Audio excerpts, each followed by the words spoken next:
any activity, whether it is a very small activity or whether it is a very big activity, there should be constant supervision. In the levels of management, we have 3 levels of management, that is the top level, middle level and the lower levels of management. Whenever there are differences of opinion among the workers in the organization, it is the supervisor's job to clear out any misunderstandings and resolve all conflicts.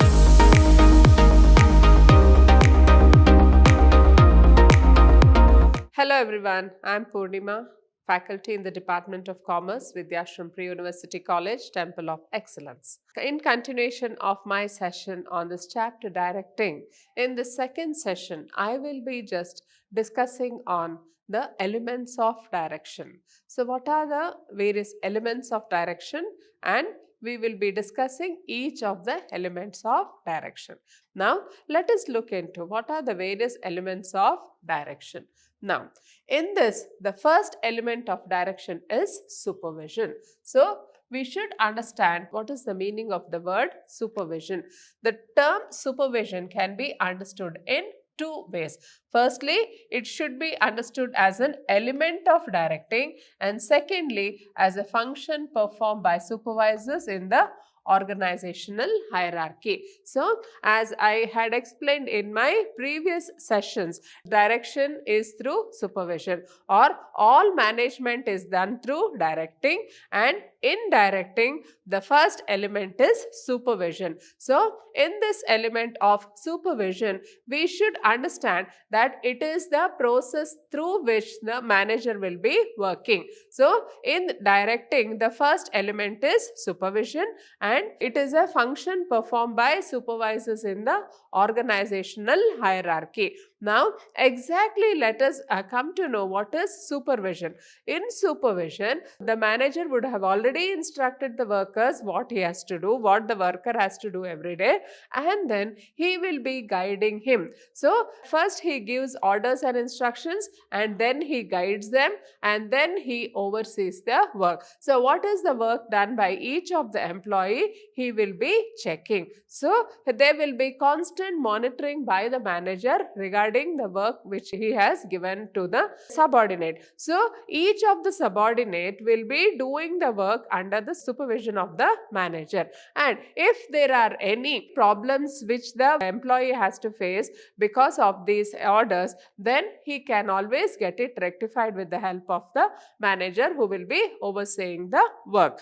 Now, if you can just look into the next part here, under the supervision of this supervisor, the workers are just carrying these boxes. So, we need to know that any activity, whether it is a very small activity or whether it is a very big activity, there should be constant supervision. So, only with constant supervision of the activity, the organizational goals can be achieved. Then, the supervision can be understood as the process of guiding the efforts of the employees and other resources to accomplish the desired objectives. So, you are guiding the efforts and all other resources. So, you will be also guiding the employee in use of the resources. So, what is the allocation of resources for that particular activity? How much he has to use? So, all this kind of guidance will be given by the manager, and then why he is giving all this guidance?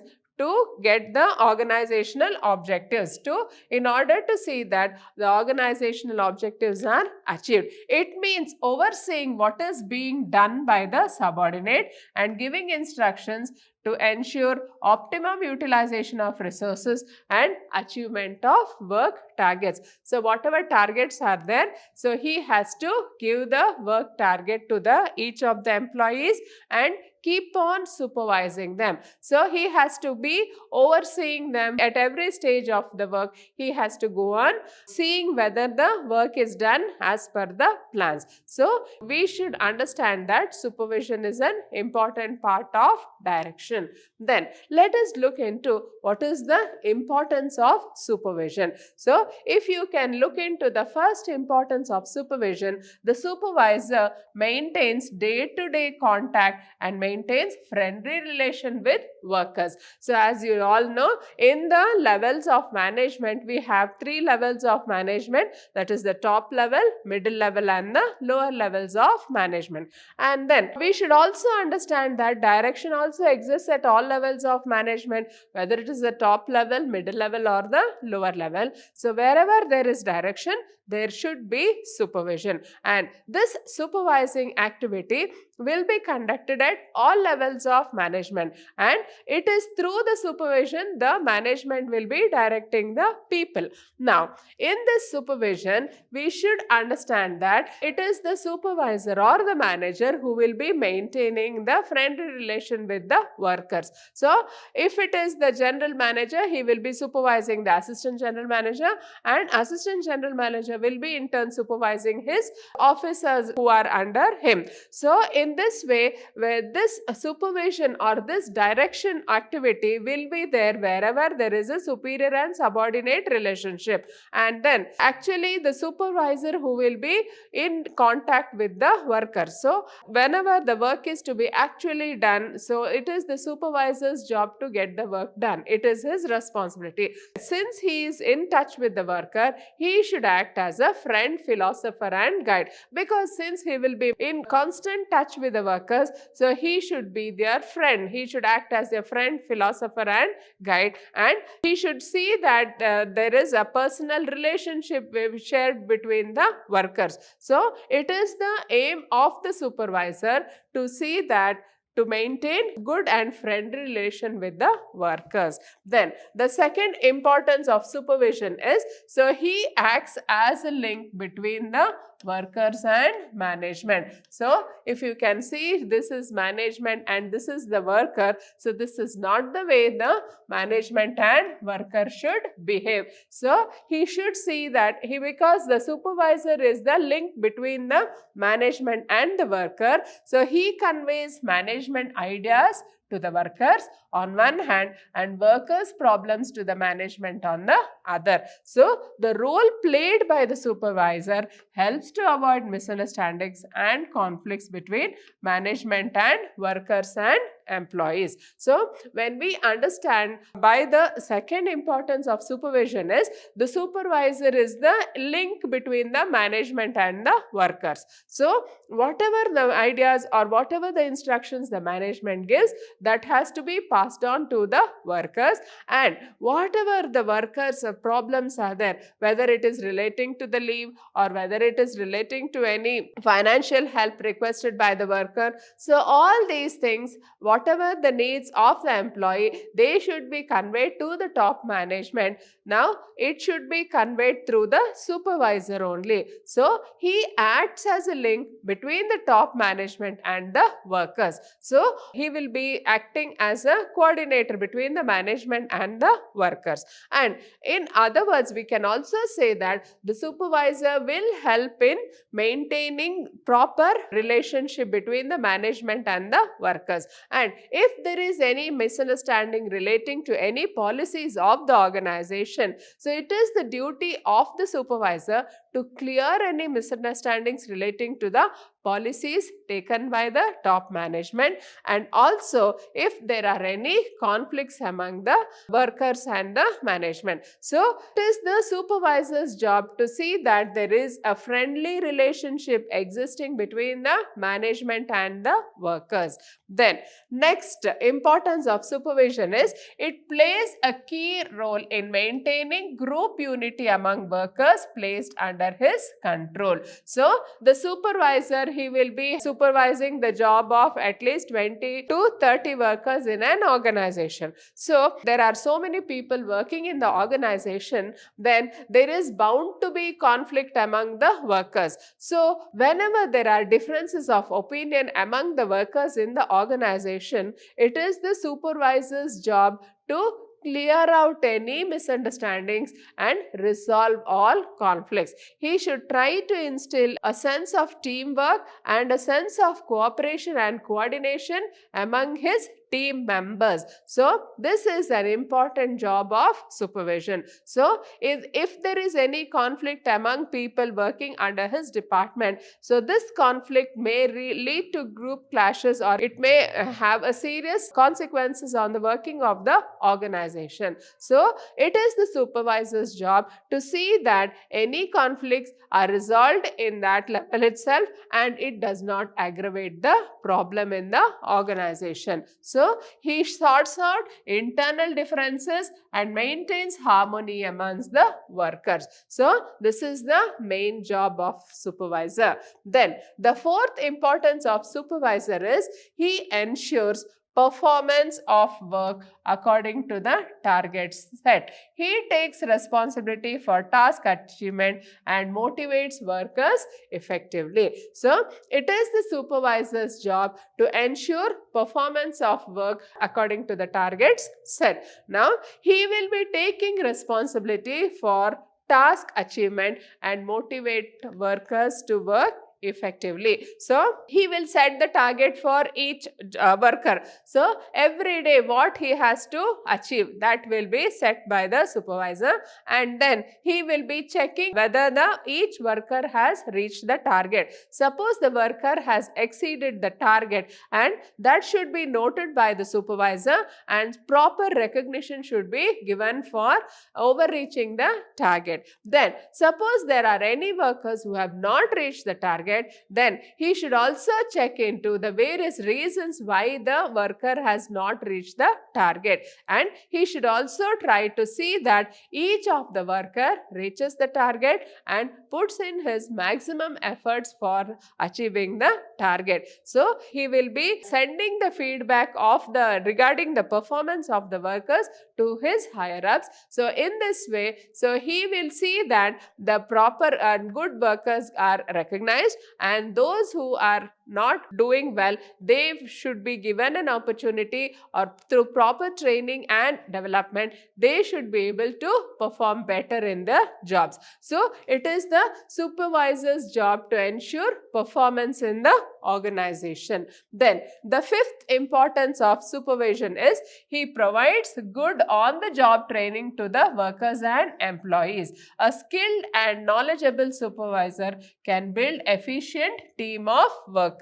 So we should understand that supervision is always done on the job. So on the job, whatever the work is being done, it will be supervised by the supervisor, and through his constant supervision, he can give them valuable tips on how to do the job in a better way, how to make efficient use of the resources, and also how to save time and make the best use of time in the job. So in this way, he will be able to create a team of efficient workers. So since the supervisor is a very knowledgeable person, he knows how to do the job well, he will be in a better position to guide the workers in their jobs. So he will be able to create a team of highly skilled workers with the help of his supervision.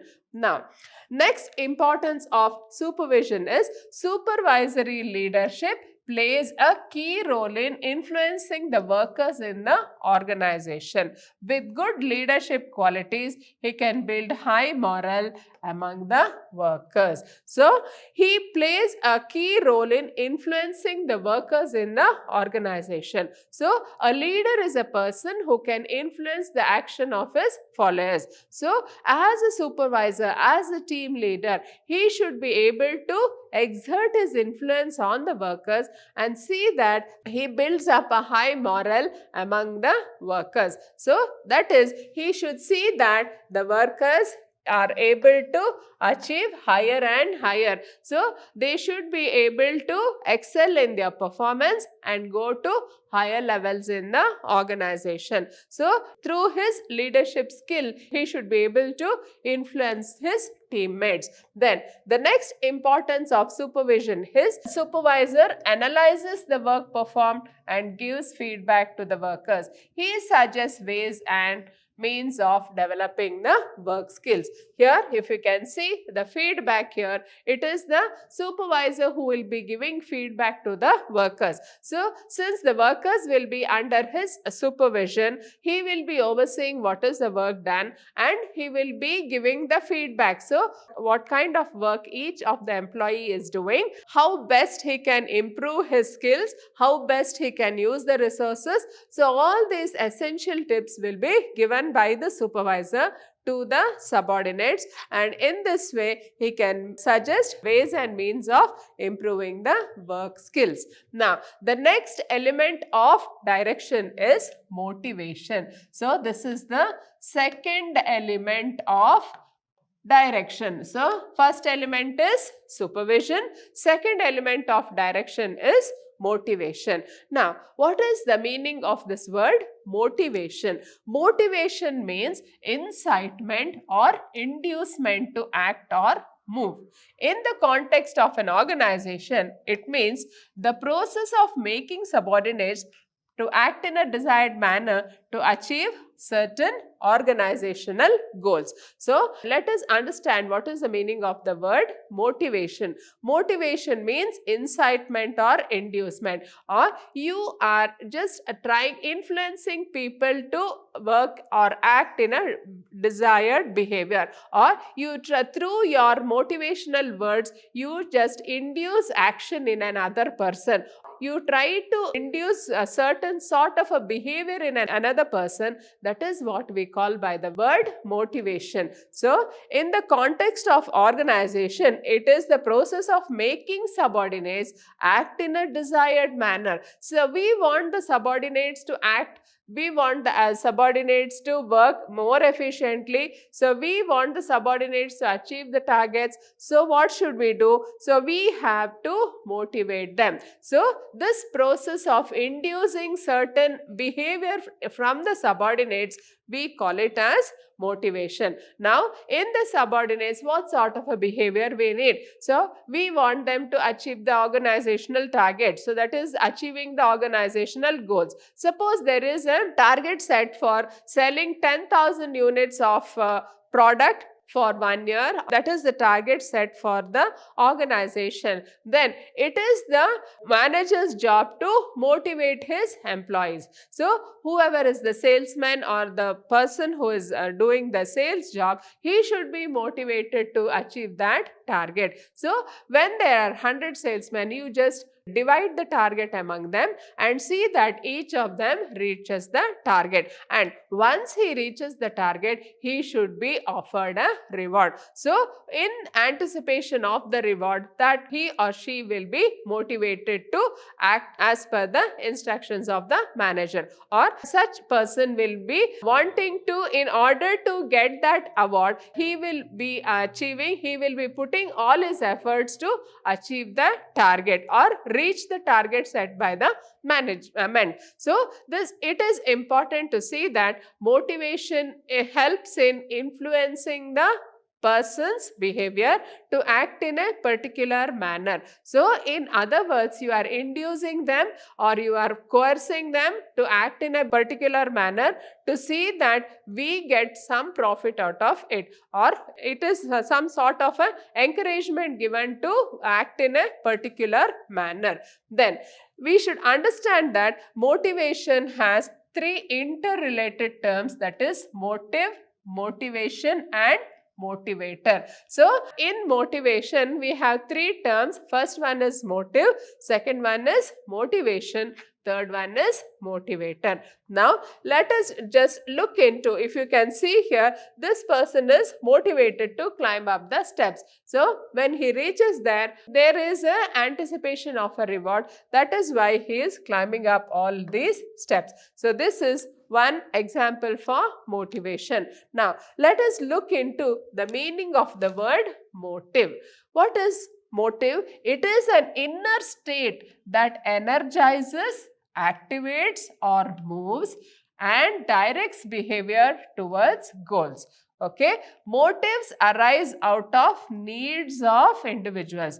Realization of a motive causes restlessness in the individual, which promotes some action to reduce such restlessness. So, we should understand that it is an inner state that energizes, activates or moves. So, it is an internal feeling. So, motive is an internal feeling. It arises out of the needs of the individual. Suppose I give you an example. If a person is very thirsty, once he realizes that he is very thirsty, then he will start feeling the urge to drink water. So, he will start searching for water where he can get something to drink. So, that is, he will be acting because of that urge in him, that feeling that he is thirsty, he is in need of water, and because of that he starts searching for water. So, that is the action which has come as a result of the inner feeling. So, this feeling of thirsty or being hungry or being sleepy, so these are all the physiological needs of the body which drives a man towards action. So, if you are feeling very sleepy, you just go and sleep. If you are feeling very thirsty, you go in search of water and drink the water. And if you are feeling very hungry, you just go and in search of food to subside your hunger. So, in this way, we should understand that motive is an inner state or feeling which prompts us into action. So, when you realize that you are feeling thirsty, only then you want to drink water. So, it is the motive which makes us realize. Motives arise out of needs of individuals. The motive to drink water, it is because that you are getting a feeling of being thirsty. Your throat is drying up and you want to have a drink of water. So, because of that, your motive is to drink water. So, you go in search of water. So, it arises out of the needs of individuals. Now, realization of the motive causes restlessness. So, once you realize that you are feeling very thirsty, then you start becoming restless. So, you don't be comfortable. So, you start searching for water wherever you get water. So, if you have a bottle of water ready with you, then you will not have any issues. But then, if you don't have water with you to drink immediately, then you start becoming restless and you try to see that you reduce. Somehow, you just want to drink water, and as soon as you get a chance to drink water, you just drink the water and just you fulfill the urge to be in need of water, or that thirstiness you want to quench it by drinking water. So, this is the meaning of motive. So, motive is it arises out of the needs of the individual. So, it may be a physiological need or it may be anything external or financial need. So, any person who is in search of a job, he may be in financial need and so he will be coming for the job. So, once management realizes that this person has come in search of a job for a financial need, then that whatever remuneration will be given to him, it should be able to satisfy his financial need. So, the motives can be any type, whether it is financial or non-financial, that we will discuss in the later sessions. But then first we should understand that motive arises out of the needs of the individual, and when he is realizing this motive, he creates restlessness in the individual. Then the second interrelated term is motivation. Now, what is this motivation? It is the process of stimulating people to action to accomplish desired goals. It depends upon satisfying the needs of the people.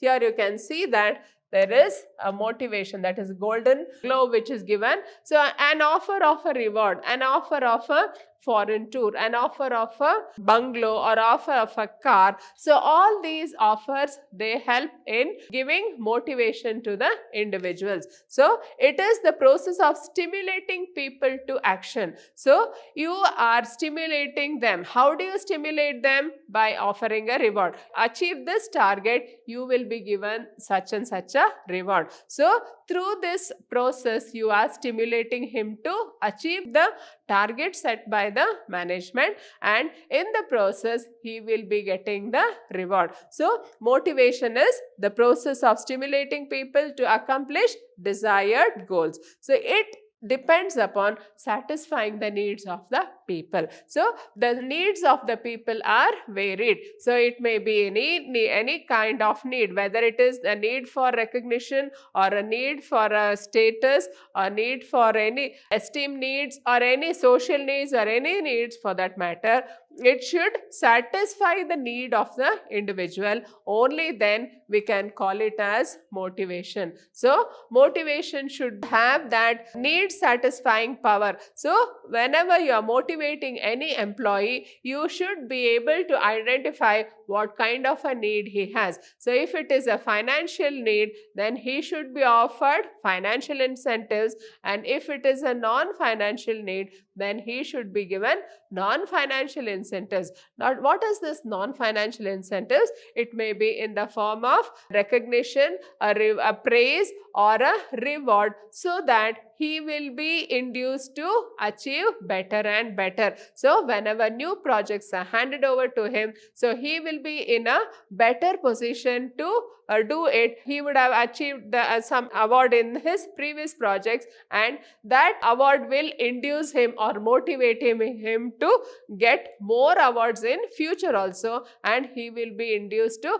act better in all his future projects. Then the next interrelated word is motivator. So motivation, motivator, and motive. Here you can see that she is just setting the target and these persons are running behind her. So motivator is the technique used to motivate people in an organization. So manager use motivators like pay, bonus, promotion, recognition, praise, responsibility, etc. to influence people to contribute their best. Now, we should understand the meaning of this word motivator. Now, what motivates people, whether it is the financial need or the non-financial need, that should be just clearly understood. Only then we can understand the meaning of the word motivator. So, in motivator, the managers use diverse motivators like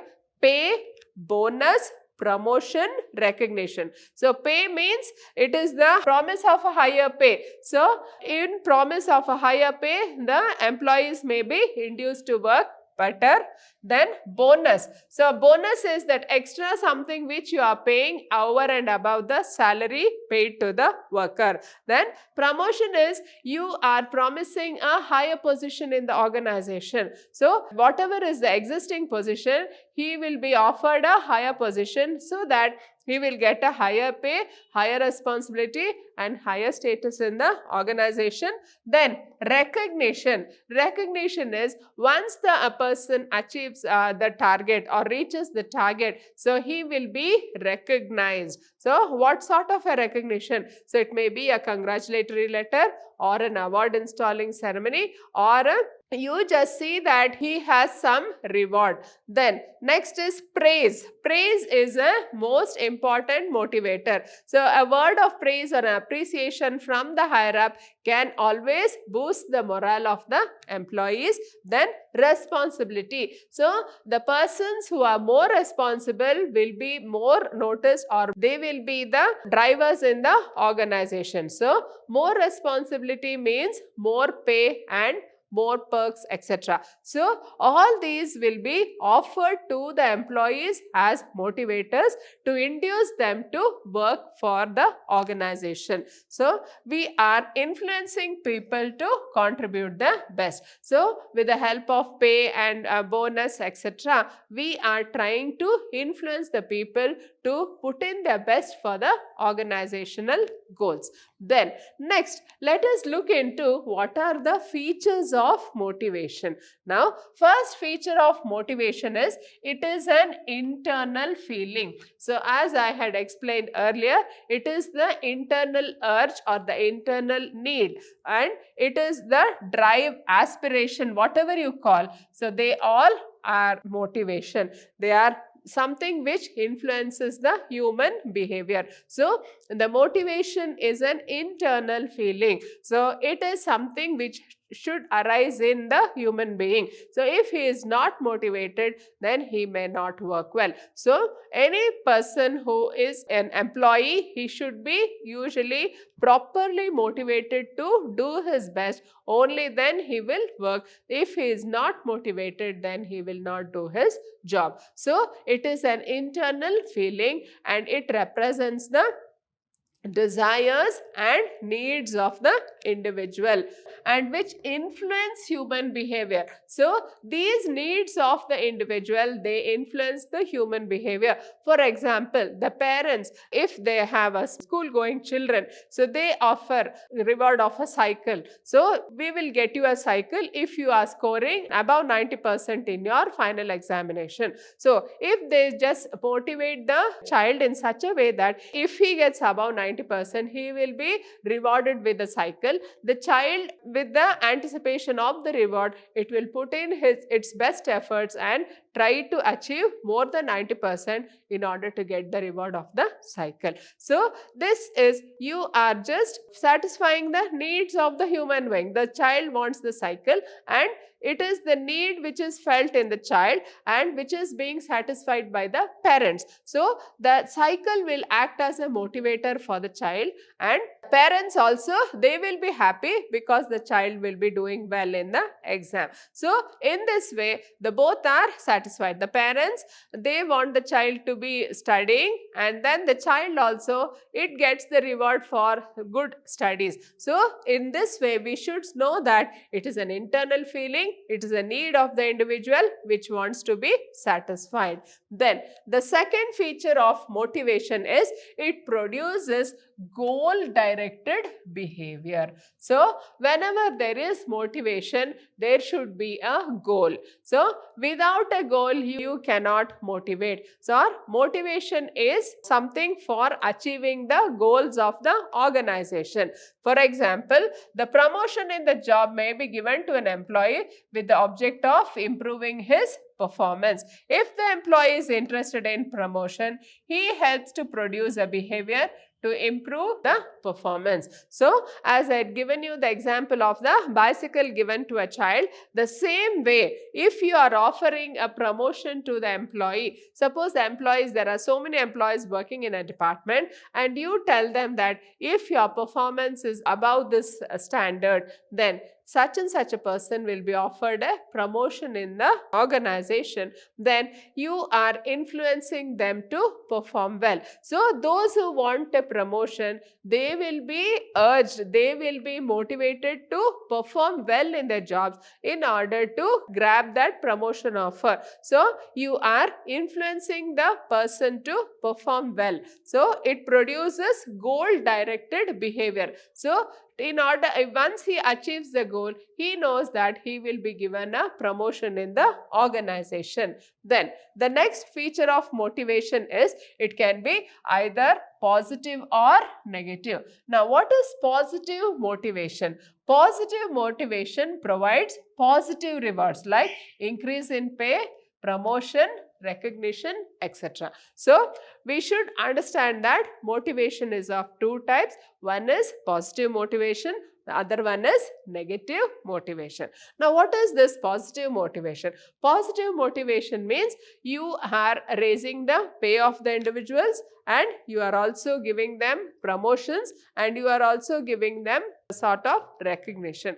But what is negative motivation? So negative motivation means punishment, stopping increment, threatening, etc. It may also induce a person to behave in a desired way. Now, in this motivation, the negative motivation means you are threatening the person to do the job, or you are punishing them, you are imposing penalties, or you may just stop their increments. So through all these means, we should understand that motivation can be positive or negative. So positive motivation makes the individual work for the organization in a positive manner. So he'll be happy to achieve it, but in a negative motivation, he wants to avoid that punishment. He wants to avoid the penalty. He wants to avoid this threatening messages. So fear of punishment, fear of this motivates the person to act in a positive way,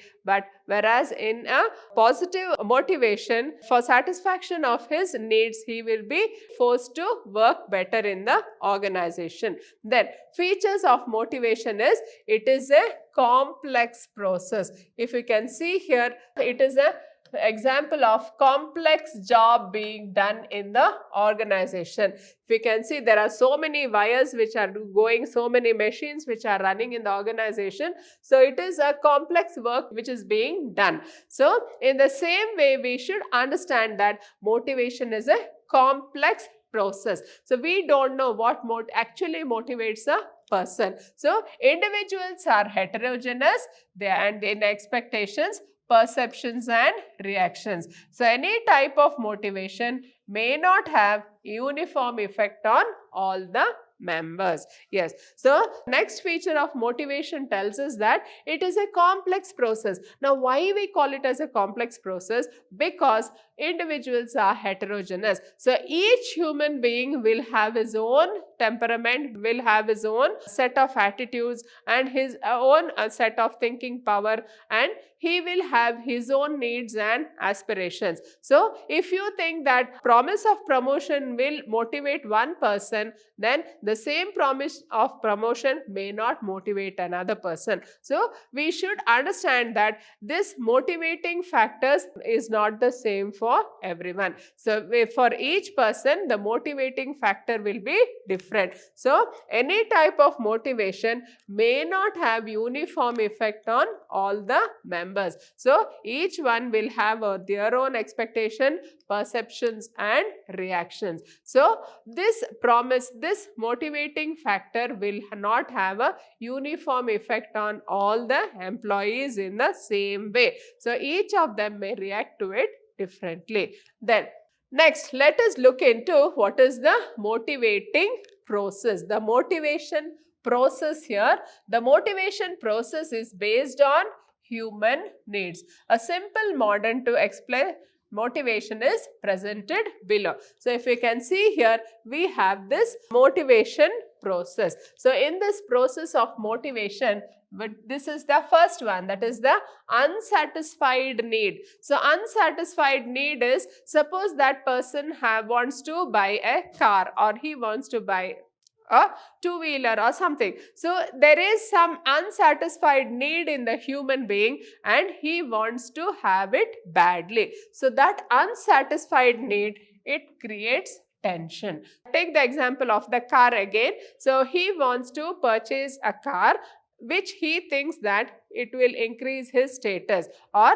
he will be recognized as a person who is having some sort of a status in the society. So he wants to have a car. So that is his unsatisfied need, and because that he wants to have a car, it creates tension in him. So that sort of a tension, so this tension will be continuous and then it will lead to drives. So because of the tension, it will lead to drive in him. So because of that tension, it will create an urge in him to feel that yes, without a car I cannot survive, so I have to have a car at any cost. Then because of that, he searches for various means of getting a car. So if he has saved certain amount of money, so with that money, what kind of a car he can buy, he will be searching for that. So search behavior, he tries to search for various ways in which he can purchase a car. Then after that, he tries to purchase it. So once he just purchases the car with the help of a loan or something like that, then his need will be satisfied. So once his need is satisfied, there is reduction of tension. Slowly the tension reduces and he comes back to his normal state. So this is the process of motivation. So in the feature of motivation, we should understand that it is based on the human need. Human need is something which we cannot explain. So each one will have his own human need which we cannot just expect what kind of human need each person has, and because of that human need we will be having this motivation. So in this chapter or in this session, I have just explained to you the two elements of direction, that is supervision, and second one is motivation. I have also explained to you the features of motivation, importance of motivation, and the motivation process. Hope you have all followed whatever I have explained. In the coming session, I will be taking up the next two elements of direction. Thank you.